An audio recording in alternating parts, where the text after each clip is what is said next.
We're live. Hey, how about that? Hey, everyone. Welcome to RCX Unfiltered. I'm Phillip. I'm Tommy. Are you sure? No. Okay. Mm-mm. So Tess has plans tonight. So just to let everyone know, so we have absolutely no idea what's going on, which is no different than any other week we do this. It's true. But it's just less so because we're not going to be making it up. Tess, which is over there, is going to be like, they could hear that. Come on. I think she's hiding under a table. She is hiding. My phone's dying. She is hiding under a table. So anyway, she's got some stuff planned. We'll talk about a few books, or Tommy will talk about a few books. Yeah, we haven't read much this week. It's been a week, and it's only Tuesday. It's been a long time. Yep. Time. Yep. So, but anyway, we'll talk about books. The only comic that both Phillip and I have read so far this week is the new Amazing Spider-Man, which you know what? I should really get to where I take these out of the. the thing. glare's Does pretty it- bad on the bag. Yeah, the glare's better. See, Yeah. it's not. I could do sideways and get the So- whole screen. Gregory pointed out, because he read it before I did, that Rita Jr. is doing the art on the cover. So open it up and you expect Rita Jr. art, but you get Dodson instead. Yes, So- I know. Yay. Yep. So this one is guest writer Joe Kelly and the Dotsons. Yep. Which Or- I don't know how familiar you are with the Dotsons, but they draw prettiness. They draw pretty. And like this whole issue is fun. Like we just came off the dark web event. And Which was fun, right? it was, for the most part, it was fun. It ended a little more serious than I wanted. The Venom parts were not as upbeat and fun and silly as the rest of it. And it kind of ended with the issue of Venom and then the dark web, and it ended fine. Like I had no complaints. But this is like back in Peter's life, and just kind of him doing his thing, and he and Felicia Hardy are a thing again, which is exciting for those of us who love Black Cat. And it literally is the worst date ever. Yeah. Yeah. Or it's part one. It's part one of Yeah. the worst date ever. Uh, It's a lot of fun. It really we is. get some supporting cast, we get some hijinks, we get some fun.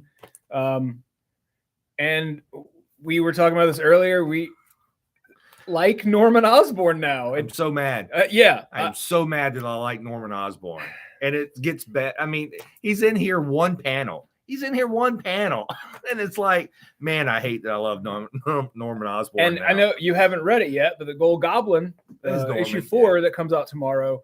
I like Norman even more now. Yeah. There's a great 3 or 4 page sequence with him and Peter, and it's fantastic.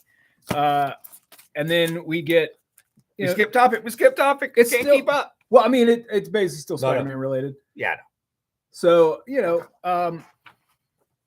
Norman is still Norman. Like, he's trying to be a good guy, but he's got ghosts in his head. So it's him dealing with the fallout of being a terrible human his whole life, and he's trying to be better. And it's pretty good. Like, I was not going to read Gold Goblin. I kind of read the first issue on a whim and was like, that's pretty good. Well, I wasn't going to read Gold Goblin, but as I mentioned the other week, Cantwell Oh, yeah. Cantwell is the writer on this, and Mm-hmm. like everything that he's written so far, I've really enjoyed. Yeah, and From- I just noticed today, I'm really good at paying attention. I just noticed today that he's also writing the Namor book that is currently going. So I'm gonna have to go and read Namor or Namor. No depending more, on how you wanna. no more. That's how they pronounced it in Wakanda Forever. Really? Namor. Yep. Huh. Oh, you haven't watched that I yet? haven't watched it. Oh, it's on Disney Plus now. You should Yeah, watch I it. know. Well, we'll get there. I We were saw. going to watch it this weekend, but I've been sick all weekend. Yeah, it, definitely. You need your sinuses open so you can cry freely while you're watching it. It's really good, but man, it was tough to watch after my last year or so. Yeah. So we were originally going to watch Thor: Love and Thunder, Mhm. and then watch Wakanda Forever, but I couldn't keep my brain set over the weekend long enough. So I ended up doing what I normally do, which is watch YouTube? a lot of YouTube. I found a trucker. If I can make a suggestion, watch Wakanda Forever first, because the upbeat nature of Love and Thunder. We'll bring it back up. Yeah. Like Wakanda Forever ends great, but it definitely is one of those movies that like it because of how close we are with these characters, it's a little heartstring fully. If you still have those. Yeah, unfortunately I think I do. But it's usually with animals and cartoon characters. He's a cat. Yeah, I know. So it's a good thing. So yeah. How was our producer doing over there, Tess? I am sitting on the floor. We have 3 people watching. Oh, there you go. Hello, people. Brilliant. And another book coming out tomorrow, which I have not read yet, is it's the young adult DC House of L. So this is part 3. So book 3. So this is only supposed to be a trilogy. Okay. So at this point, I'm assuming we're getting to the point where we finally get to where everything's going horribly wrong. Because all of this series really takes place, I think they're Jor-El's family. Yeah, it's like it's before. It's several generations back. Yeah, right? several generations back. So, it's given us enough of all the planet before everyone dies a horrible death, except for one person. Yeah. So, and he just gets thrown into a rocket and they just fire him off somewhere. So that's that. Oh God. This thing. It's a really cool book. So they did. It's a treasury edition, but it's a giant hardcover treasury edition of the Kree Skrull War. So if you haven't picked this up, let's see, what is it? It's Avengers 89 through 97. So as you can see on the back here. And I have not taken mine out of the wrapper yet. I can't. While he's doing that, I'm going to read you the title of a manga that I found out about today. Keep in mind, this is all the title. I became a slave in another world, Pian. And to make matters worse, my master is a black-hearted elf queen, but she's super hot. Note, very important. I'm pretty useless, so I'm getting barked at left, right, and center, but the orc I'm rooming with is full of good vibes, and the elf in the village is pretty cute too, so on the whole, I have to say that I'm actually quite enjoying myself here. That is the title. I have to read it when it comes out. There's no choice. It's, I believe, 4,000 word title. I don't understand. And I know it's the guy writing it is the guy who did one of the other books with a huge long title. Oh my God, I had it in my head 5 minutes ago, but I think he's kind of making fun of this new trope that he has sort of helped create, which I appreciate. Anybody that can make fun of themselves gets bonus points. This book smells so good. Look, Avengers Disassemble.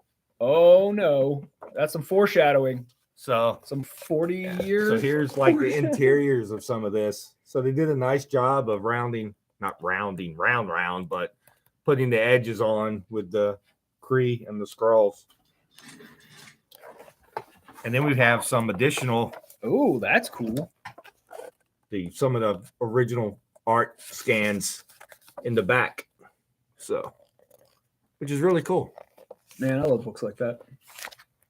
So this is really cool. So if you ever wanted to read this, now's probably a good time with the Secret War show coming out. It's probably going to take heavily, not from the Secret Wars, but this Secret Invasion. Sorry, Secret Invasion. Yes. Not from Secret Invasion. Right. I said war. We were Jackson, talking Secret War. Sam Jackson and Khaleesi, and it's going to probably a lot's going to probably start coming from this. Yeah. So it is really cool. It is a whopping $45. Wow. It's oversized. It's like Treasury Edition size. It's really big. Comic size.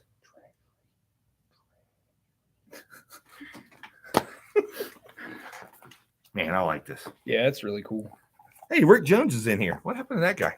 Yeah, I don't know. It's weird, man. I kind of expected a Rick Jones to show up in one of the movies at some point, but nothing. If anyone has read anything recently with Rick Jones, let me know because I haven't. Yeah, so I haven't seen him in years. Like he may be in some of these books. And I'm just like, has he been in the Hulk book or anything? I haven't even. I don't think so. And I haven't read Genus Vell, so I don't know if he's shown up in that at all. But Gregory, have you seen Rick Jones anywhere? No, I know, no. They just- Once again, Gregory is useless. Speaking of Gregory. What an excellent segue. What a segue.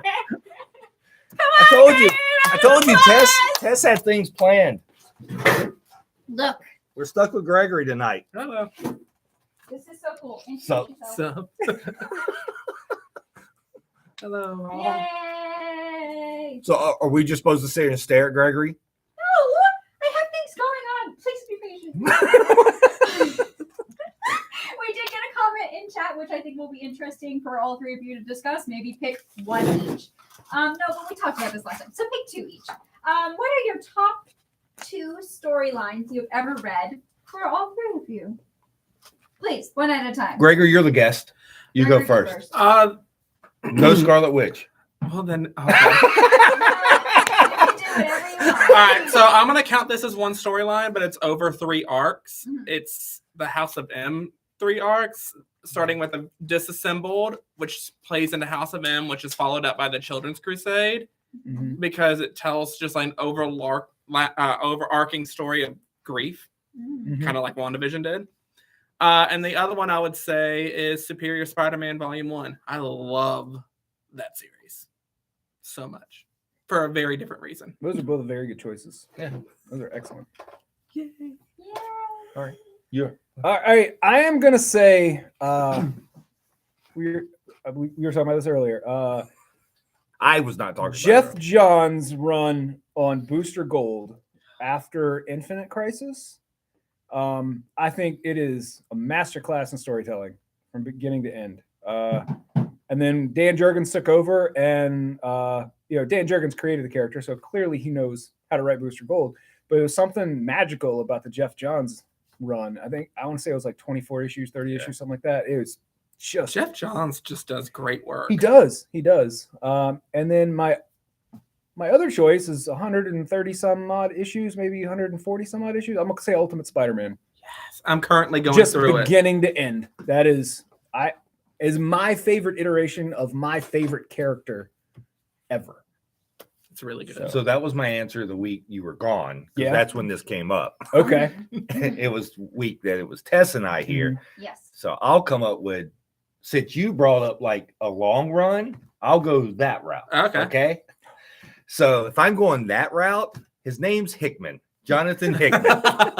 So from Fantastic Four to Avengers to Secret Wars, Mhm. there is no better run of what one giant story is across. And the thing is you can read them all in pieces, right? Right. Like it's all in pieces. You get enjoyment out of it. But if you read that entire run, And It if you want was- to branch off a little bit, you've got Shield, Architects of Forever, Right. And then you've got Secret Warriors, Right. which all of it ties together, and everything can be read individually, and it's a perfectly great, satisfying story. But if you read it all together, there's so many pieces that are interconnected. It is Y'all told me brilliant. that Hickman tells a long story. He does. he does. He does not He- know. yeah, Like I don't know he's if a you've long read game. East to West. Yeah. One book, but holy crap! Yeah. What a huge story. So that's probably, if we're going to go long story, which that was, Yeah. I like Gregory's answer on that. So on that run, that would probably be Yeah. it. Yeah, Like yeah. it's, like I said, I know Ultimate Spider-Man's got, but this took place over It was about 10 years. two big series and then all these mini series, and it was phenomenal. And what's your other answer? That was only one. Oh geez, I got to think of something else. What's wrong? You can stick with the Yeah, ones you want. I'll probably say Rom. Yeah. Like from beginning to end. Like When you said long series, I assumed you meant wrong. Yeah, Rom is Rom is probably one of my favorite series of all time. I grew up with it. I loved it. Cyborg basically dealing with stuff the way he tied into the Marvel universe and even the way it ended. And you got to think about like that book, right? Like a lot of people, like it's gotten more play now, but you had Sal Buscema, Mhm. you had P. Craig Russell, you had like all these people, like Frank Miller did cover to issue 1. Yeah. Like Oh, that's I, cool. I have heard from many, like some of the guys at the top of their game, like when Bendis, when he wrapped up, I want to say Ultimate Spider-Man, he was doing a panel, and they were like, dream project, you can do anything you want, what would it be? And he was like, ROM, clearly. Yeah. No question. Yeah. Like, So everybody wants to write ROM, but so Hasbro, yeah. just let Marvel have ROM back. Like, let's get that whole universe put back together, not made up universes. Let's Yeah, the Let's do this. IDW's ROM book did not take off.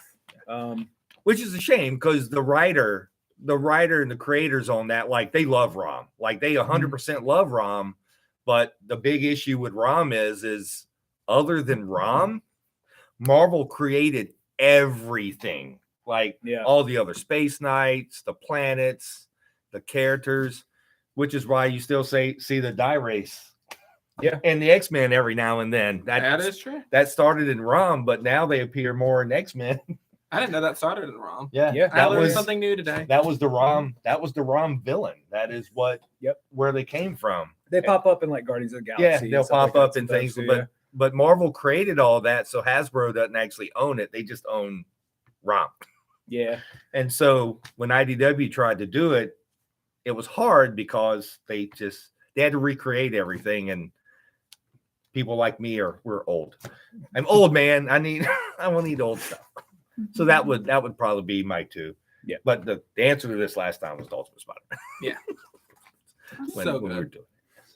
I know Gregory responded to our question box on Instagram. Would you like to interview them?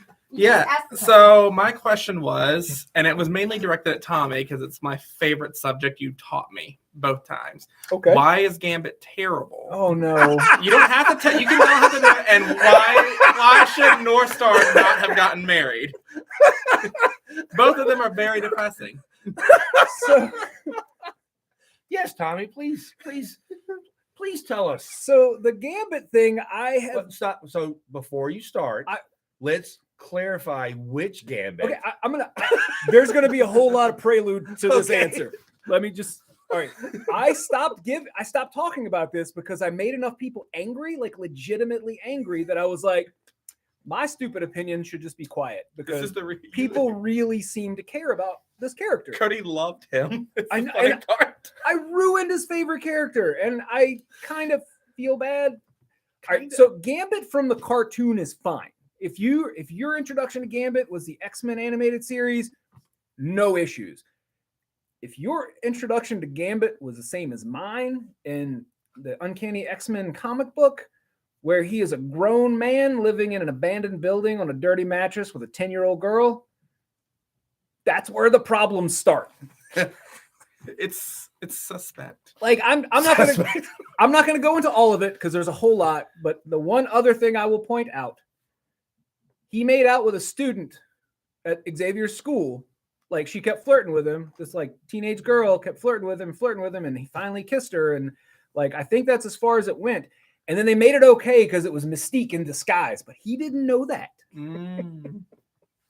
Nasty. Anyway, Northstar, who is a character I love. I wrote So ask your question again, just in case I was laughing too hard.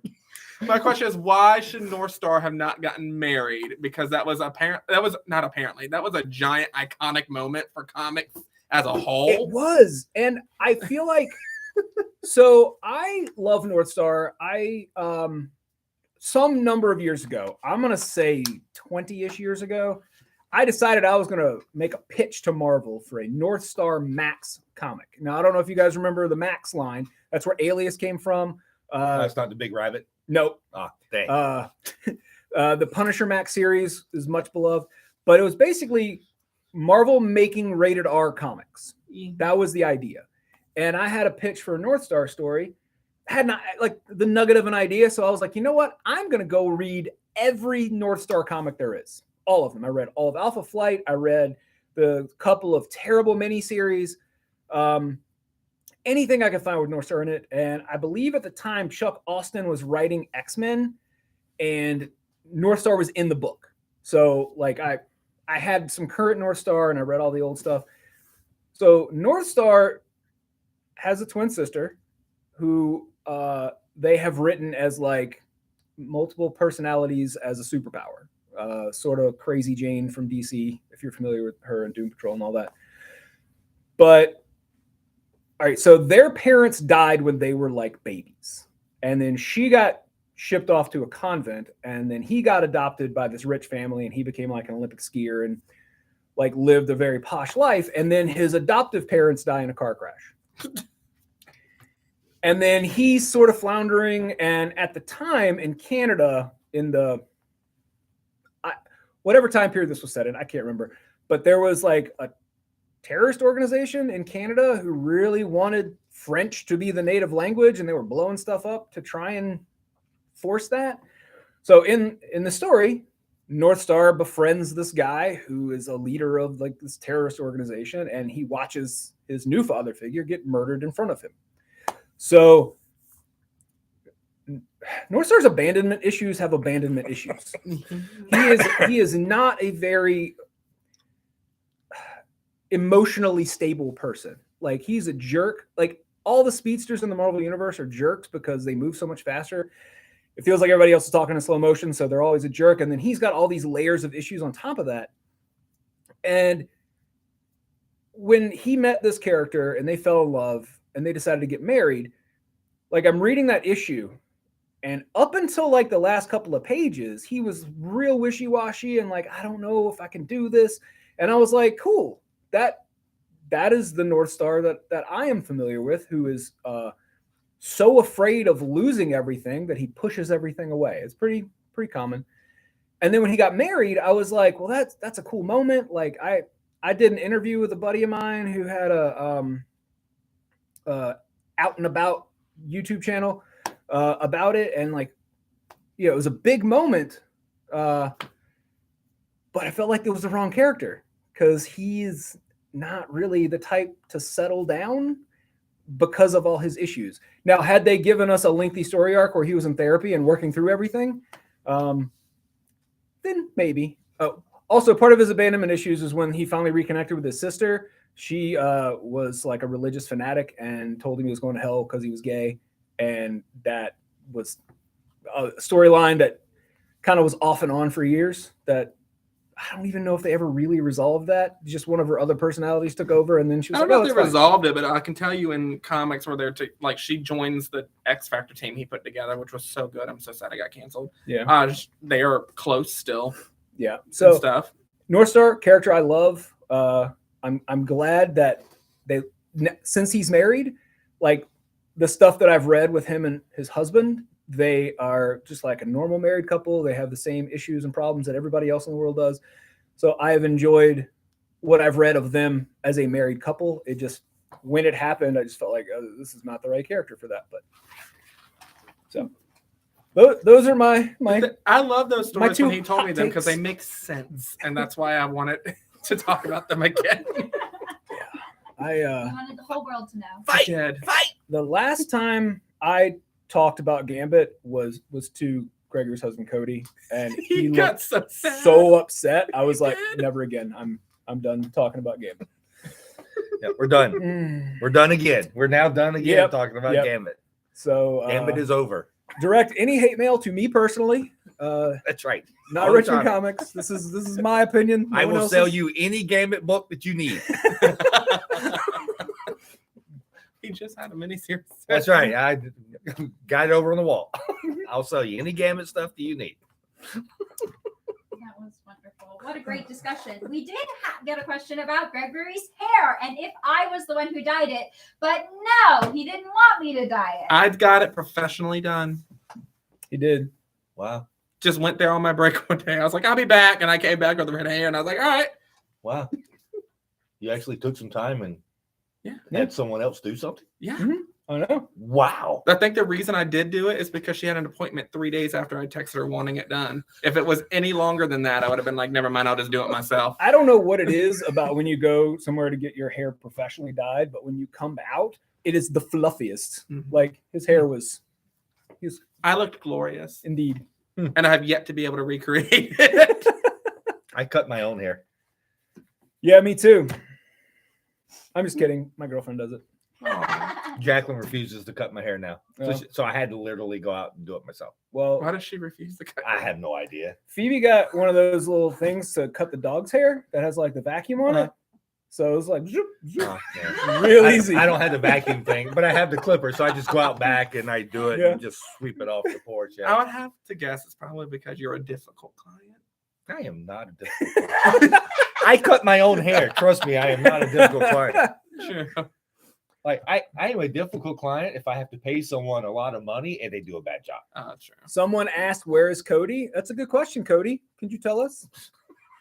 Cody was offered to come up here tonight and said he didn't want to. He doesn't want to be on camera. The real answer is he likes Dreamlight Valley. I understand. I watch Phoebe play. And he that. needs as much time away from Gregory as he can get. I mean, yes. Poor man. like, dude, I keep saying it, man. The man's The got funny the thing patience. is about your favorite thing about me is also my favorite thing about me. Good. Cody, he's Yeah. awesome. He is awesome. 100%. Another question. What's a good fantasy comic that you would recommend that is like Once and Future? Oh, Black Cloak. What? Black Cloak. Black Cloak. It sounded like Yeah, what? Right. Yeah, I was like, what? Black Cloak. Yeah, the you first got to issue- pronunciate here. Yeah. Slowly pronunciate. That's only one issue so far, though. Yeah, one issue so far. It's oversized, like 48 pages or Yeah. something. I think it was our 0 episode. We talked about Black Cloak. We did. So good. Yeah, it was excellent. I'm really excited about the second issue. I guess Fables as well. You just taught me about that today Well, as well. So Fables, yeah, like if you enjoy fairy tales with a kind of a modern twist, I'll hit you with a couple of the highlights I hit Gregory with earlier. In every nursery rhyme or storybook tale, there's a guy named Jack. Well, it's all the same guy. Jack does a lot of things, like Jack Be Nimble, Jack the Giant Killer. It's all the same guy, and he's kind of sketchy. He's kind of a jerk. Also in the fairy tales, Cinderella and Sleeping Beauty both marry a guy named Prince Snow Charming. White. Snow White, yes. Yeah. They both marry a guy named Prince Charming. It's the same guy, and he's He's a not jerk. a good dude at all. Well, he married 2 people. Yeah. So But it's more of a drama. It's is. It's not. I mean, there's action because you have the second Bigby is the wolf, so and he's like the cop. yeah, the big bad wolf. Yeah. He's the sheriff of Fabletown. Yeah. The first story arc is a murder mystery. Jack shows up at like the sheriff's office and he's like, Rose Red is missing and there's blood everywhere. And so like the whole first story arc, Bigby's trying to figure out who killed Rose Red, where's her body, what has happened, and then we get the classic parlor scene where everybody who's a potential murderer is in a room and Bigby gets to walk them through it. It's very Poirot. Yeah. It's a lot of fun. And then the second story arc is a civil war because all the fables that don't look human, they live on a farm upstate and they've decided they don't want to live there anymore. And the whole thing is instigated by Goldilocks and her boyfriend Baby Bear. Oh, that makes me uncomfortable. It should. It is very uncomfortable. But it's really good. It's an excellent series. One of the running gags is one of the 3 little pigs keeps leaving the farm and coming to the city. And he's constantly like crashing on Bigby's sofa. And Bigby's like, look, man, you can't keep doing this. And he's like, you blew my house down, bro. You owe me. And Bigby's like, fine. So like, it's got some humor. It is a very dramatic story. It's a huge story. It ended like 10 years ago. And Bill Willingham was like, you know what? I got another story. So we're currently working on a new 12-issue story. That's still coming out now, but to overall answer your question, there really's never been anything like Once in Future. Once in Future is a very unique book. Yeah, which is good. why I mean, it hurt. Yeah. It literally hurt when that book ended because it was that good with the writing, with the art, and there's just been nothing really overall like that book. What Yeah. also is really cool about it is that every person who works here reads that story, reads that book. All of us, except Test. I haven't gotten around to it. It's yet That was like her first day. I was like, Tess, this is the book you have to read. And she Because was we like, all, and okay. it was literally, and it was because like we all read it, so you have to. It's like a cult. look. I got her to buy Midnight Nation. Okay, so I did get her to buy Midnight Nation. So we're getting there, right? We're getting there. So close. Yeah, we are. But I would say like not the same tone, not the same type of story, but the quality of writing and art, the consistency of it and how good it is. I would say the only thing currently coming out that I would say compares to it is probably Something's Killing the Children. That book, I mean, it's horror, it's monsters. It is nothing like Once and Future, but the writing is solid. The art is solid. The pacing on that book, it desperately wants to be a TV show. It is every issue we get the cold open, we get 3 to 5 pages of story, and then you open it and it's a double page of the Something is Killing the Children logo. And it feels like the opening credits of a TV show. And it is consistently my favorite book of the week when it comes out. And I would say the same about House of Slaughter, which is a spinoff. Which is another funny thing because everyone who works here is also reading Something is Killing the Children. It is excellent. It is such a good book. But it's still not Once in Future. No, I'm sorry. I like it, but it is not. It is not Once in Future. I think 10, 15 years removed, you ask us what our favorite story arcs are. I think Once in Future might be there. It's just too new. I right have now. not reread that as Enough. many times as I have Ultimate Spider-Man. Right. So, but it's going to be probably in my top 10 of all time forever. It is such a good book. What else you got, Tess? You Uh, look concerned. I'm always concerned. Outside of comics, what were your favorite cartoons growing up or now? Outside. Should we just move and let Philip take this? Yeah. This is Philip's moment. So as everyone knows, I most of the things that I watch is animation. So I watch a lot of animation. So it's I probably watch more animation than you do. I know. I'm leaning in. So I mean, it's all different styles, right? This is the Yeah. question that you posted the other day. Like What's the best cartoon? Give me a style. yeah, genre. give me a style. Like I always look back at like Animaniacs. That was my answer. A lot of people put Batman the Animated Series, which you can't go wrong, right? As far as superhero cartoons go, I think it's the pinnacle. Like an argument could be made for X-Men, maybe. Yeah, But Batman was a new level. Yeah. So So comparing so- X-Men and Batman is like apples and oranges. Well, it is, but like Tommy and I had this conversation because like y'all all know, most people that know me, I like the history of things and what does stuff for an industry. And Batman the Animated Series set the groundwork, right? Yeah. Like it set the groundwork for animated stuff. But as far as the comic industry, X-Men brought more people into shops. right. Like X-Men really introduced people back into the comic world more than Batman the Animated Series. Like the animation style and all that stuff. But because when you look at it from a historical perspective, if you've never seen the Fleischer Superman stuff, it's phenomenal. It is. But now you're talking about stuff that came out in the 50s and 40s. Fleischer, I think, was the 40s. 40s. Yeah, Sure. I think that stuff was 40s. I have to look stuff up. I'm old too. I forget things. Yeah, And Declan will tell you I have no I have no time frame. when they released that on DVD, I immediately bought it and consumed it in one sitting, basically. And I have not watched it since. That was 20 years ago, 25 years ago. But you're talking about like during that time frame where you had Batman animated series, you had like things like the Animaniacs, you had things like the X-Men. It was basically a renaissance at that time because of the storytelling. Like it wasn't, they were not set up. I guess the X-Men kind of was, but like Batman was not set up to sell toys, right? Like up until that point, every animated thing that we got, if we couldn't sell you a toy, we wasn't going to finish it. Like we all love He-Man, we all love, Thundercats, but they were to sell me a toy. So it was a lot of that, and even like Transformers. Like I love Transformers, but it was all about Hasbro selling a toy. Transformers and G.I. Joe were like stuff we loved as kids. They were 22-minute toy commercials that had just enough plot to make you want to buy the toy. And like I recognize that. I'm fine with that. I still love those cartoons. Yeah, I do too. Like it's just, but you just have to realize. So, when you're looking at the older stuff, I the top three would probably be Animaniacs, X-Men, and Batman animated series.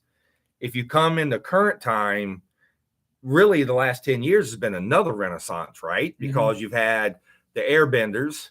Oh, we were talking about Avatar and Korra. Yeah, talking about before we Avatar started and filming. Korra.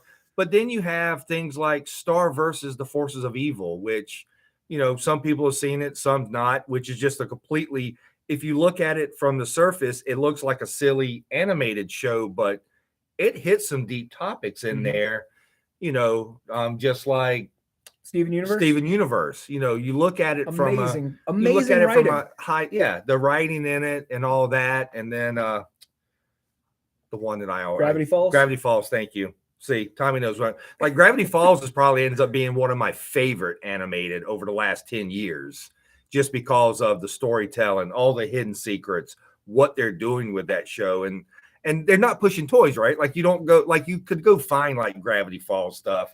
You can find some Avatar stuff, but like your Avatar stuff is high-end stuff. Because it's for the adult. Yeah. Like you don't go just, I guess they did make some, but it wasn't designed for that, right? Like it wasn't.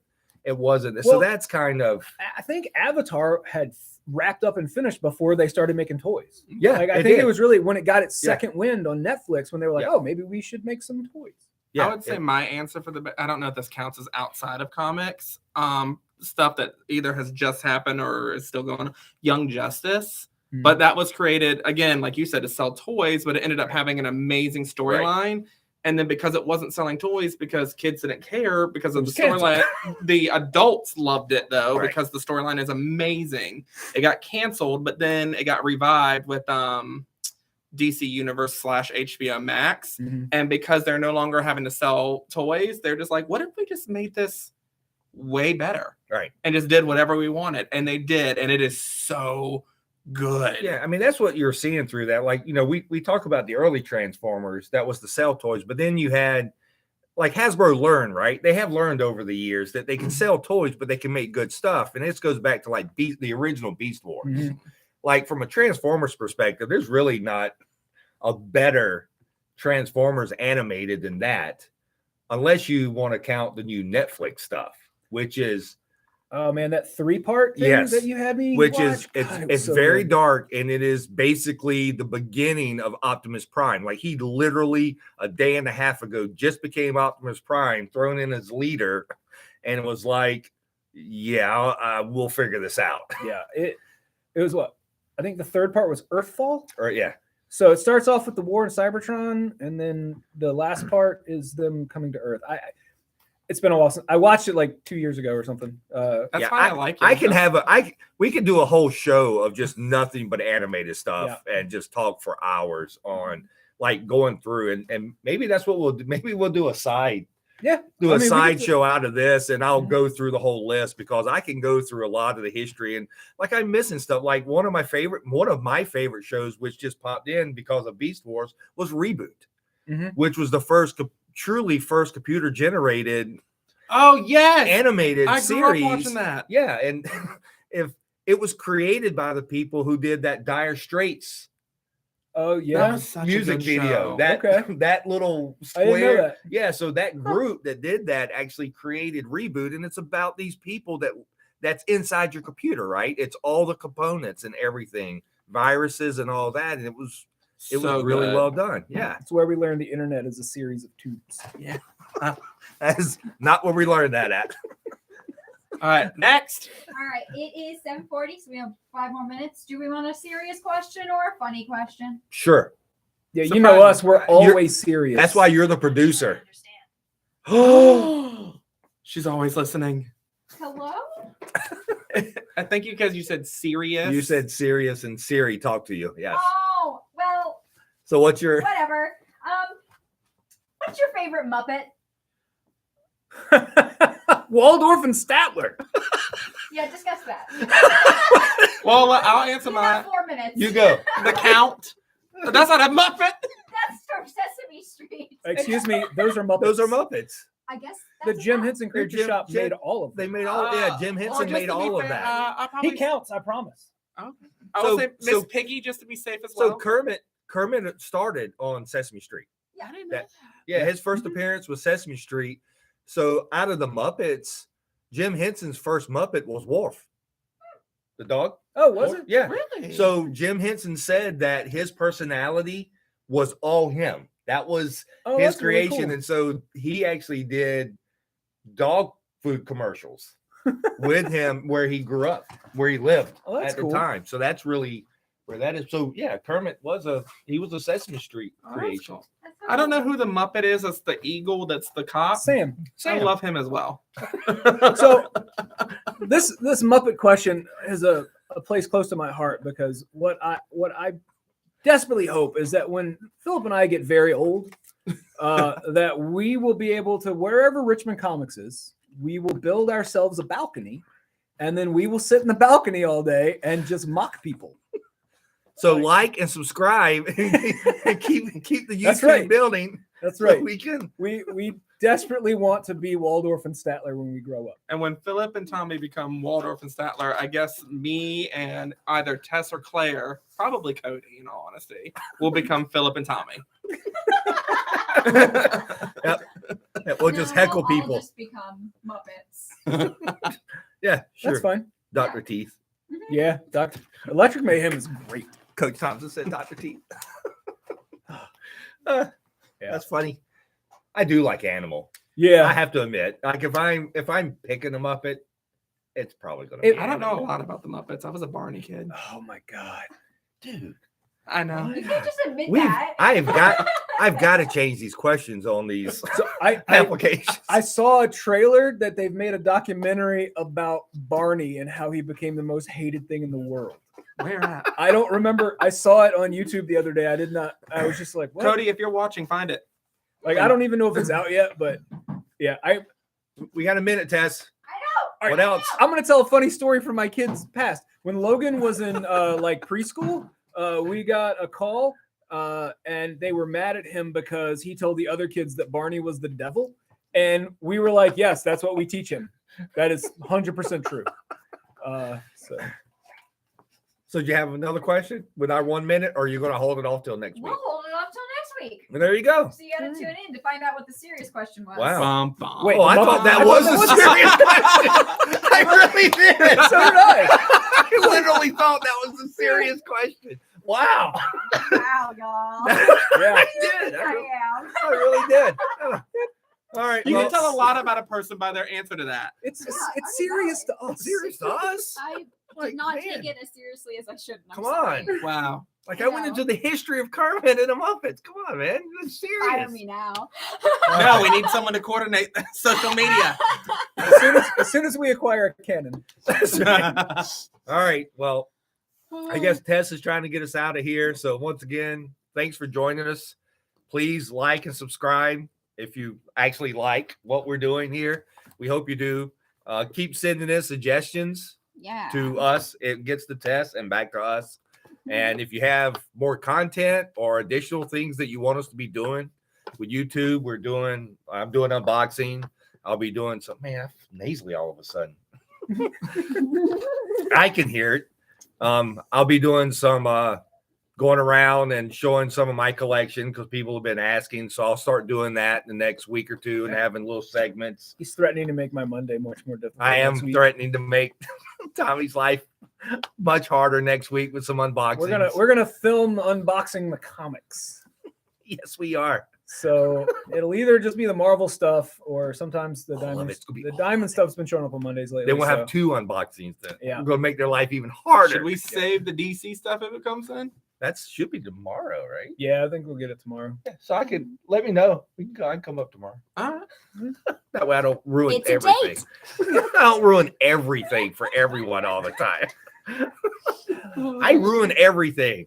So anyway, thanks for joining us once again. Like and subscribe, and we will see you back here next week. Yay! Bye.